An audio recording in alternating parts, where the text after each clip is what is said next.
Welcome to Freelance Sucks. Here we discuss the dark side of freelancing about which nobody usually talks out loud. In this show, we speak with experienced freelancers, and I'm sure listening to their stories helps you prepare for freelancers' challenges. My name is Yuri. I'm a community builder at Code Control and 9am.works, and my guest is Yannick Krohn, a founder of Goodlance, host of a Freelancer Podcast, and a freelance front-end developer with 12 plus years of experience. So, welcome, Yannick. Thanks for having me again, Yuri. Let's start with the easiest question. What is the most challenging part of being a freelancer? Doing stuff you didn't go to school for or didn't learn professionally, but you are expected to know.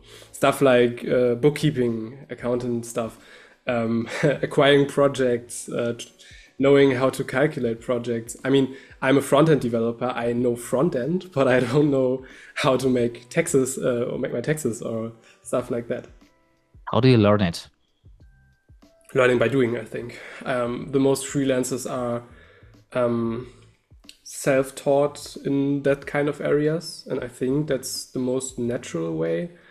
And for me, it was always, okay, if I learn it on my own and do it, I learned it before I was a freelancer in some parts, but if I learn it on my own, it will stuck and it will stick.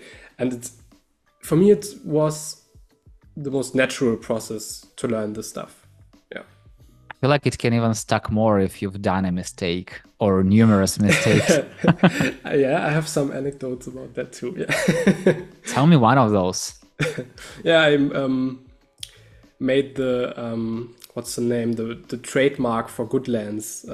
I did it on my own and had no lawyer doing it. And let's say it to keep a long story short, that was no good idea. Yeah. I can't make this story short. So why it wasn't a good idea? Okay. You want to hear the dirty details? Okay. So in the German mark, what's the name? Trademark law. You have it's very picky about you can't just have if you have the name Goodlance as a trademark. There can be other trademarks that have not slightly similar, but just two letters in the same order and a similar ending of the name, and it's enough to say, okay, that's a violation, maybe, or it can be a violation. You can go to court with it. It has 50,000 as a value on that court. I don't know what's the word, but you have to pay a significant amount if they get to win the case. So what you're doing is you pay the lawyers of the other side, and you find an agreement. We found an agreement, but it was expensive, and I wouldn't do that again. I can imagine that. I have a pretty similar story because I've made a trademark for SEO Club, which is for search engine optimization stands, but it's very close to CEO. And I had this CEO Club trademark. It was already owned by someone. They told me that SEO is very similar to CEO, and I had to write like 80 pages of explanation of why it's different. And at the end of the day, I won this case. So basically, Great. now we understand the difference. But yeah, it's so weird. But I also understand they have to protect trademarks and whatever. But yeah, still. but it's very so if you are not a lawyer, not an expert, keep your hands off it. It's not so easy to understand, and I'm a very I usually want to do things on my own, and in this part, it wasn't a good idea. Got it. So what is the most time-consuming thing that you must deal with as a freelancer, except for work itself? For many, it's acquiring clients, I think. Usually, in these times, currently, it's very tough to get new clients or new projects. and hearing the stories of freelancers currently, there are freelancers don't getting 6 months of work. They have to wait for six months to get the new client, and this is, I would say, pretty time consuming, getting new clients. And other than that, the whole taxes, bookkeeping part of freelancing is pretty time consuming if you do it on your own. What was the longest time period that you were waiting for the next client? In my early days of freelancing, 3 months, I think. I had no project, yeah. But this was a time I had side projects as well, so it wasn't that bad. So I could focus more on Goodlance at the time, on the development of it. But yeah, just 3 months. What is your approach for finding clients and ensuring that you have like a pipeline of clients that you don't have to wait like for 3-6 months, whatever? Networking is for me the best part, the best option for acquiring clients. Going on meetups, for example, going on meetup.com, looking for events in my area.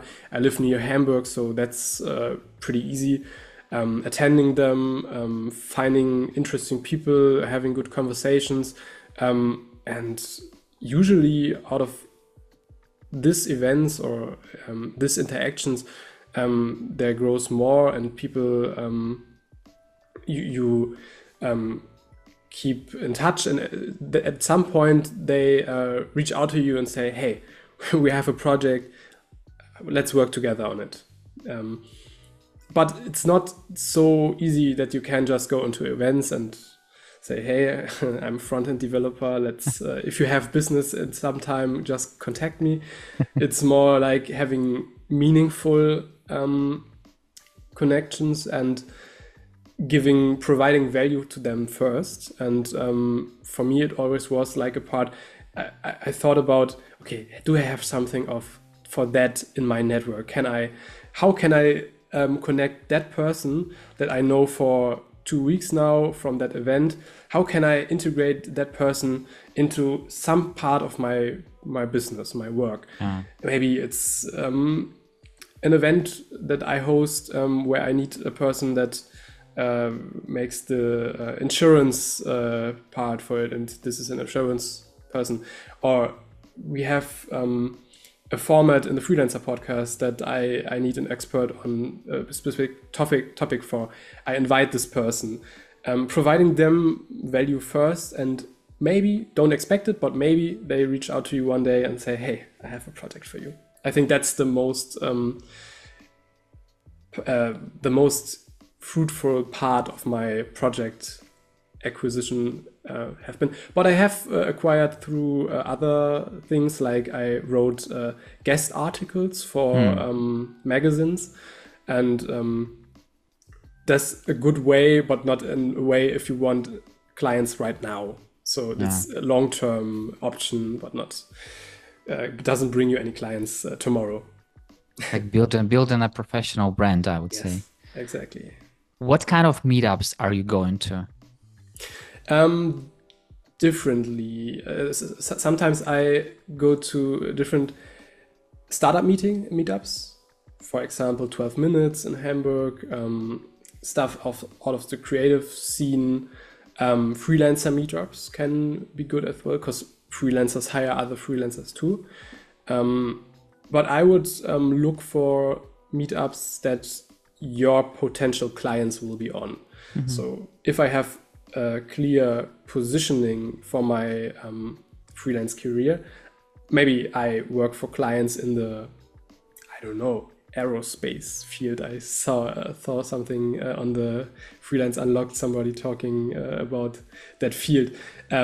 Maybe there are meetups for this kind of what's the word? Niche, maybe. And there I can find the right people and speak. It doesn't make sense to go on events where other people out of my professional field are. So for example, I don't go to front-end meetups to acquire new clients. there I go just to learn stuff about front end. Yeah.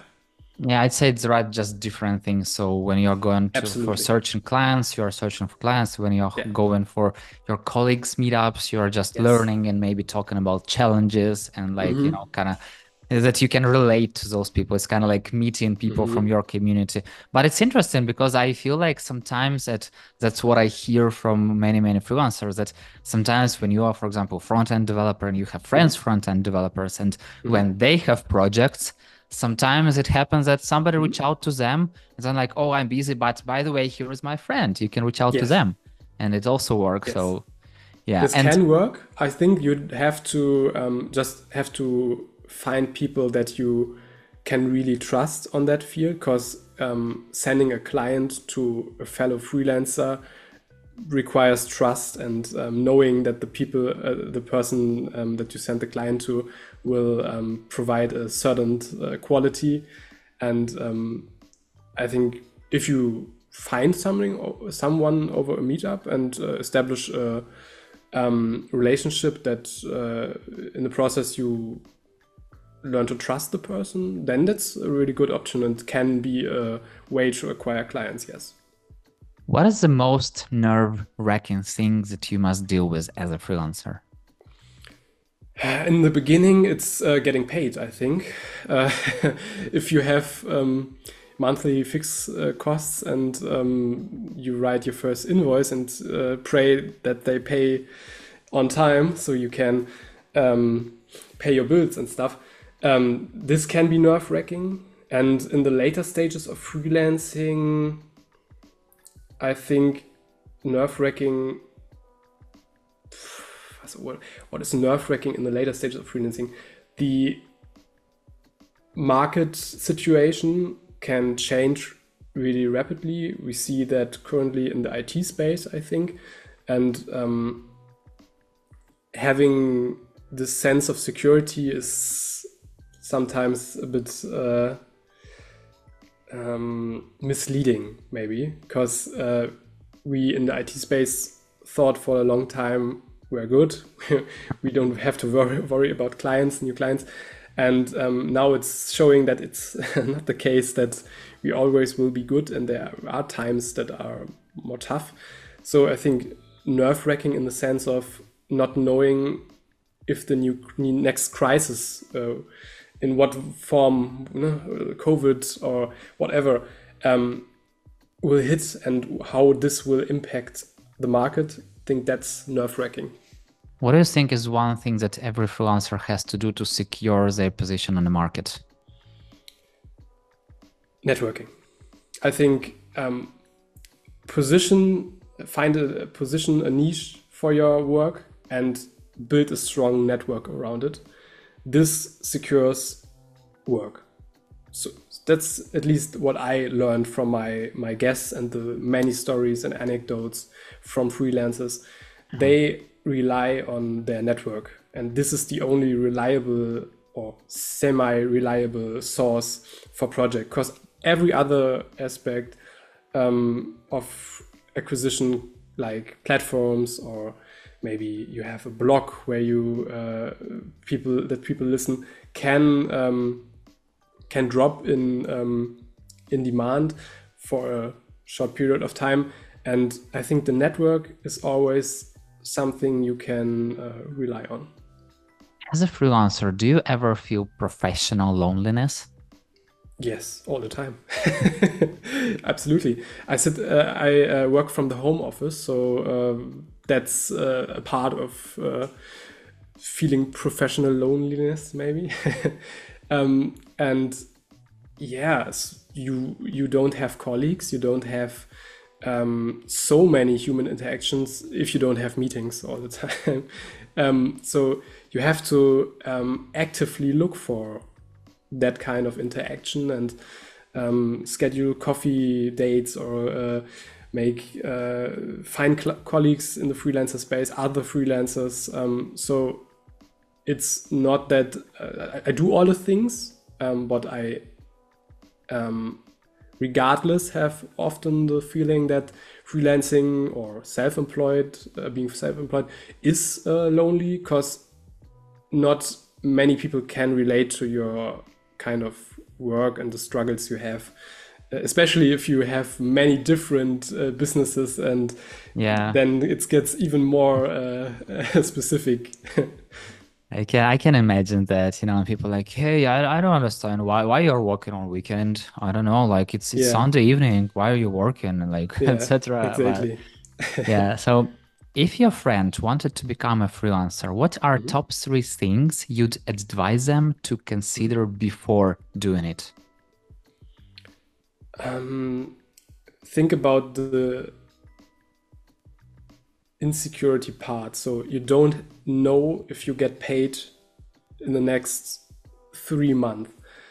Can you handle this? Are you the kind of person that can handle this? Do you calculate the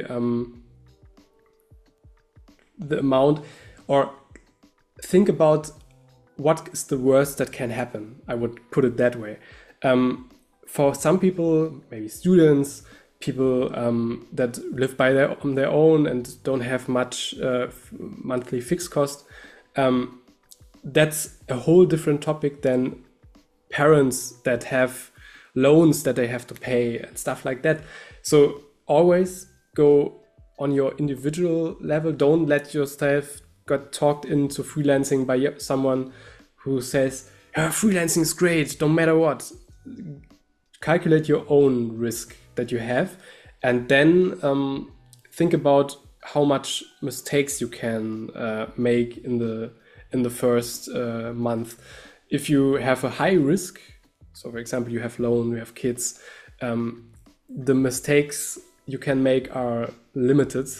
And I think savings is a huge part of that.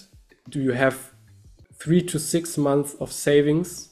Because that you should have to start a full-time career as a freelancer. Other than that, I think is irresponsible to recommend.